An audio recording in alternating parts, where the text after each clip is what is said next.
আমরা কোথায় আউযুবিল্লাহ পড়বো আর কোথায় বিসমিল্লাহ পড়বো, অনেকে এই বিষয়টা পুরোপুরি ধরতে পারেন না যে আউযুবিল্লাহ কোথায় পাঠ করব আর বিসমিল্লাহ কোথায় পাঠ করব। যেখানে যেটা পাঠ করার দরকার, যেখানে যেটা পড়ার দরকার সেখানে সেটাই পাঠ করতে হবে। বিসমিল্লাহির রহমানির রহিম বা বিসমিল্লাহ এটা পাঠ করতে হবে যেই কোনো ভালো কাজের শুরুতে, যেই কোনো বৈধ কাজ, যেই কোনো ভালো কাজের শুরুতে কি পাঠ করতে হবে? বিসমিল্লাহির রহমানির রহিম পাঠ করতে হবে।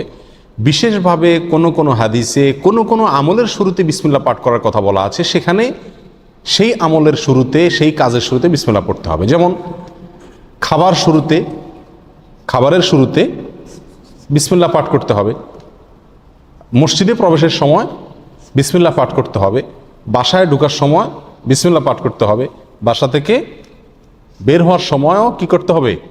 বিসমিল্লাহ পাঠ করতে হবে। এ হলো বিসমিল্লাহর বিষয়।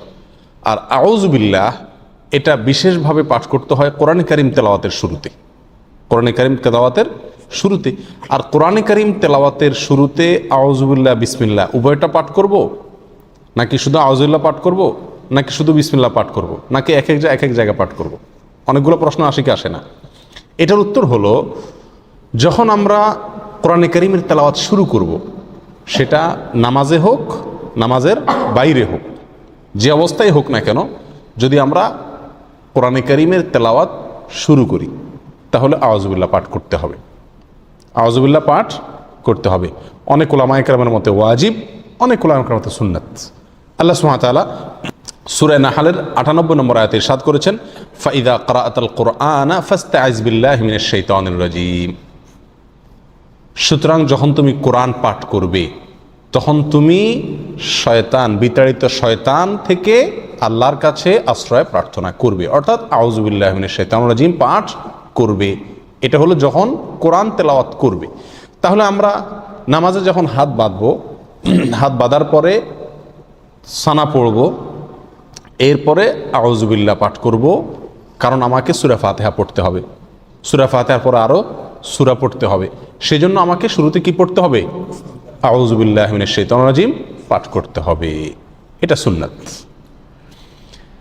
এটা হলো যে কোনো কোরআন তেলাওয়াতের শুরুতে। আপনি যে কোনো মজলিসে একটু কোরআন তেলাওয়াত করতেছেন, আপনি একটা কোরআন আয়াত কোনো এক জায়গায় তেলাওয়াত করতেছেন, এমনি কোরআন খুলে তেলাওয়াত করতেছেন, যখনই আপনি কোরআন তেলাওয়াত করবেন, সেটা নামাজে হোক, নামাজের বাইরে হোক, আপনাকে কি পড়তে হবে? আউযুবিল্লাহি মিনাশ শাইতানির রাজীম এটা পড়তে হবে। আমাদের দেশে বেশিরভাগ মানুষ আমরা কোরআন তেলাওয়াতের শুরুতে বিসমিল্লাহটা খুব গুরুত্ব দিয়ে পড়ি। মাশাআল্লাহ, বিসমিল্লাহ পড়ে কি করি? তেলাওয়াত শুরু করি। আউযুবিল্লাহ বেশিরভাগ মানুষ তেলাওয়াতের শুরুতে আমরা পাঠ করি না, অথচ তেলাওয়াতের শুরুতে বিসমিল্লাহর চাইতে আউযুবিল্লাহর গুরুত্ব বেশি। আউযুবিল্লাহ পাঠ করতে হবে। তেলাওয়াতের শুরুতে কি পাঠ করতে হবে? আউযুবিল্লাহি মিনাশ শাইতানির রাজীম পাঠ করতে হবে। সেটা আপনি সূরার শুরুতে পড়ুন, সূরার মাঝখান থেকে পড়ুন, এক আয়াত পড়ুন, আধা আয়াত পড়ুন, কোরআনের যে অংশই পড়ুন না কেন, যখন শুরু করবেন কি দিয়ে শুরু করতে হবে? আউযুবিল্লাহি মিনাশ শাইতানির রাজীম, এটা দিয়ে কোরআন তেলাওয়াত শুরু হবে। বিসমিল্লাহির রহমানির রহিম এটাও কোরআন তেলাওয়াতের সময় পড়তে হবে, কিন্তু কখন সেটা? বিসমিল্লাহির রহমানির রহিম কোরআন তেলাওয়াতের সময় পাঠ করবেন সূরার শুরুতে। কিসের শুরুতে? সূরার শুরুতে। সূরা তাওবা যেটা 10 নম্বর পারায় আছে, এই সূরার শুরুতে শুধু বিসমিল্লাহ নাই, সেখানে আউযুবিল্লাহ দিয়ে শুরু করবেন যদি ওখান থেকে তেলাওয়াত শুরু করেন।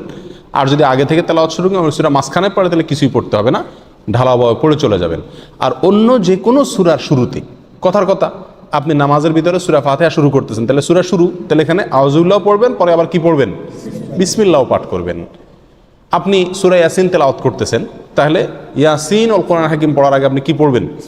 বিসমিল্লাহ পাঠ করবেন। আর সেই পাঠটা যদি আপনার একেবারে শুরু হয়, অর্থাৎ কোরআন খুলে ওটা শুরু করেন, তাহলে দুইটাই পাঠ করবেন, কারণ শুরুতে সেই হিসাবে আউযুবিল্লাহ, আবার সূরা শুরু সেই হিসাবে বিসমিল্লাহ। কথাটা কি বুঝাতে পারছি? আর যদি আপনি মাঝখান থেকে এক জায়গা থেকে খুলে পড়তেছেন, সূরার মাঝখান থেকে, তাহলে আপনার কি পড়তে হবে? আউযুবিল্লাহি মিনাশ শাইতানির রাজীম। বিসমিল্লাহ পড়া জরুরি না, যদি পড়েন পড়তে পারেন। কথা বুঝে আসছে? এই হলো আউযুবিল্লাহ এবং বিসমিল্লাহ কোথা আমরা পাঠ করব, তার একটি মোটামুটি বিস্তারিত বিবরণ। দোয়া দুরুদ পাঠ করার সময় আমরা কি বিসমিল্লাহ পড়বো কিনা? অনেক দোয়া আমরা পড়তে হয় নাকি? সকাল সন্ধ্যার দোয়া জিকিরগুলো আছে, তারপরে খাবারের সময় জিকির আছে, দোয়া আছে, বিভিন্ন সময় কি আছে, অনেক দোয়া আছে, নবী করিম সাল্লাল্লাহু আলাইহি সাল্লাম জায়গায় জায়গায় অনেক দোয়া শিখিয়েছেন। তো এই সমস্ত দোয়াগুলোতে বিশেষ করে সকাল সন্ধ্যার দোয়াতে বা আল্লাহর কাছে এমনি দোয়া করছি যখন তখন কি আমরা বিসমিল্লাহ আউযুবিল্লাহ পড়তে হবে কিনা? উত্তর হলো না। এই সমস্ত জায়গায় আউযুবিল্লাহ বা বিসমিল্লাহ পড়ার প্রয়োজন নাই। কেন? কারণ হলো আপনি যে দোয়া পড়তেছেন ওই দোয়াটাই কি আল্লাহর নাম। ওই দোয়া পড়া মানেই হলো আল্লাহর নামে জিকির করা, অতএব সেখানে আবার আল্লাহর নাম নিয়ে আলাদা জিকির করার প্রয়োজন নাই। আর তাছাড়া সে সমস্ত জায়গায় এই বিসমিল্লাহ পাঠ করার কোনো নির্দেশ কোরআন এবং সুন্নাহয় বর্ণিত হয় নাই। কথা বুঝে আসছে? কিন্তু এছাড়া যে কোনো বৈধ কাজ এবং ভালো কাজের শুরুতে কি পাঠ করতে হবে? বিসমিল্লাহ বলে শুরু করতে হবে। হাদিসে আসছে নবী সাল্লাল্লাহু আলাইহি ওয়াসাল্লাম ইরশাদ করেছেন, কুল্লু আমরিন যী বালিন লাম ইউবদা বিবিসমিল্লাহি ফাহুয়া আবতার ওয়া ফি রিওয়ায়াতিন ফাহুয়া আকতা। যে কোনো কাজ যদি তার শুরুতে আল্লাহর নাম নেওয়া না হয়, বিসমিল্লাহ বলা না হয়, তাহলে কাজটা অপূর্ণাঙ্গ থেকে যায়, ওটাতে বরকত থাকে না, কল্যাণ থাকে না। এই জন্য যে কোনো কাজের শুরুতে কি পাঠ করতে হবে? বিসমিল্লাহ পাঠ করতে হবে, যদি সেটা বৈধ কাজ হয় অথবা যে কোনো ভালো কাজ হয়। আল্লাহু আলাম।